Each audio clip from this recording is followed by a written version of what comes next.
The Truth by Calvin Life, Chapter 20, The N-Word. The origins of the word nigger or nigga is actually quite simple. They both derive from the word negro, which is the Spanish word for the color black, and for more than a few hundred years has gone incorrectly pronounced as negro. Negro or Negro was often used to describe people of African descent because of the dark pigmentation and was more often mispronounced by American Southerners, so much so that it sounded like the derogatory word referred to today as nigger, which over many years, depending on the context in which it is used by the so-called African American, has gradually morphed into the word nigger,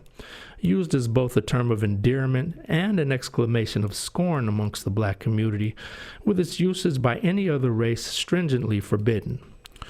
The hot topic at the time of these writings was the hard R version of the word versus the version used amongst the so-called African Americans, and whether or not non-blacks should be able to use the African American version of the N-word, since its use is so prevalent amongst the so-called African American. In my opinion,